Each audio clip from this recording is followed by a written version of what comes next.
दोस्तों, जय भीम, नमो बुद्धाय।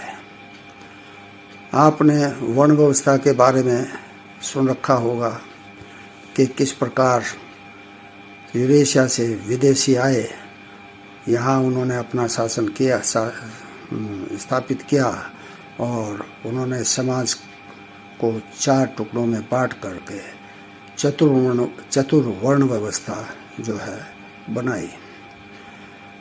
पहले वर्ण में जो है ब्राह्मण होते हैं, आपको पता है, दूसरे में क्षत्रिय, तीसरे में वैश्य और चौथे में शूद्र। तो ये जो ब्राह्मण और क्षत्रिय है, ये लोग ही यूरेशिया से आए थे। एक लड़ाकू वर्ग था, एक पुजारी वर्ग था। जो पुजारी वर्ग आगे चल के ब्राह्मण कहलाया और जो लड़ाकू वर्ग था आगे चल के क्षत्रिय कहलाया। तीसरा जो वर्ण है वैश्य, तो वो द्रविड़ों का ही एक वर्ग है जो यहाँ पर व्यापार करता था, धन धान्य से भरपूर था, विदेशों में भी व्यापार करता था और पैसा बहुत था। तो इस वर्ग को ब्राह्मणों ने अपने साथ मिला लिया और ये तीसरा वर्ण बना वैश्य वर्ण। इनको यज्ञोपवीत का अधिकार दिया गया, यानी कि ये जिन्हें पहन सकते थे। इस उपकार के बदले में आज तक जो वैश्य समाज है ब्राह्मणों का ऋणी है और 90 साल का एक वैश्य भी 10 साल के या 5 साल के ब्राह्मण के पैर छूता है और उन्हें खूब बढ़ चढ़ करके दान दक्षिणा देता है। जो शूद्र वर्ग था, खेती हर वर्ग था, खेती किसानी करता था, खेती से संबंधित सब और दूसरे कार्य करता था, धंधे करता था, उसको इन्होंने गुलाम बना लिया और उन्हें अपनी पूजा पद्धति में शामिल किया। इनमें से एक वर्ग ऐसा भी था जो कि बौद्ध धर्म को मानता था और वो जो है ब्राह्मणों के जो है कहने में नहीं आया। तो ऐसे लोगों को ब्राह्मणों ने गांव से बाहर दक्षिण दिशा में बस्ती बनाकर रहने का आदेश दिया। क्षत्रिय भी वही करते थे जो ब्राह्मण उनको कहते।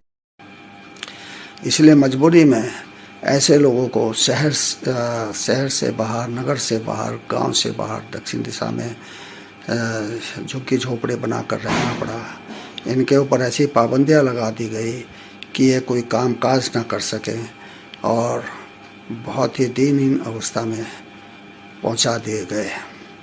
इनके ऊपर पाबंदी थी कि ये अगर अपने बस्ती से बाहर आएंगे तो सिर्फ भरी दोपहरी को ही आ सकते हैं, जब इनका जो साया है सिर से पैर तक एक होगा। दिन में बाकी समय ये नहीं आ सकते थे, या फिर रात्रि को।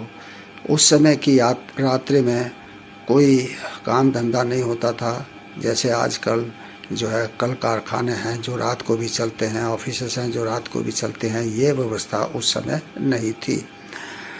तो उनकी हालत दिन पर दिन बहुत ही ख़राब होती चली गई। उनको खाने पीने को नहीं था, तो वो लोग जंगली जानवरों को मारकर या मरे हुए जानवरों को लाकर उसका मांस खाकर जीवित रहे। ऐसे लोगों को ब्राह्मणों ने 2 तरीके के काम दिए। एक को कहा कि तुम मरे हुए जानवरों का, क्योंकि तुम इसको खाते हो तो इसका चमड़ा जो है निकालने का काम भी तुम्हारा है, तो चमड़ा निकालने का काम उसको दिया गया। दूसरे वर्ग को जो है मनुष्यों के मल को उठाने का, निकालने का काम दिया। इस अमानवीय काम को करने के लिए इन लोगों ने नशे का सहारा लिया और वो भांग के नशे में रहने लगे, जिससे कि इस अमानवीय कार्य को कर सकें। उन लोगों को भंगी कहा गया। भंगी बहुत ही निष्ठावान व्यक्ति हैं जो बौद्ध थे, लेकिन उनको उनका मान मर्दन करने के लिए, क्योंकि उन्होंने बौद्ध धर्म को नहीं छोड़ा था, ऐसी दशा में पहुंचा दिया ताकि वो मनुष्य का मन जो है ढोएं और भंगी कहलाएं। तो आप ये समझ सकते हैं कि ब्राह्मणों ने जो मकड़ जाल बिछाया, उस मकड़ जाल में हम सब फंस गए और ब्राह्मणों के कहने पर उनके जो है बताए रास्ते पर चलने लगे, जिससे देश कमज़ोर हुआ। बाहर के आक्रमणकारी आकर के यहाँ पर शासक बन गए और हम लोगों को गुलाम बना दिया गया। 1000 वर्षों से भी अधिक समय से हम लोग गुलाम हैं। पहले हम बाहरी विदेशियों के गुलाम हुआ करते थे, अब हम भारत के ब्राह्मणों के ही गुलाम हैं। हमारे देश पर शासन ब्राह्मण कर रहा है, वही सर्वोपरि है, वही सभी उच्च पदों पर आसीन है और हम लोग छोटे मोटे काम करने के लिए विवश हैं। तो हमें इस बात को समझना चाहिए और इस ब्राह्मणवादी मक्कड़ जाल से निकलना चाहिए। जय भीम, नमो बुद्धाय।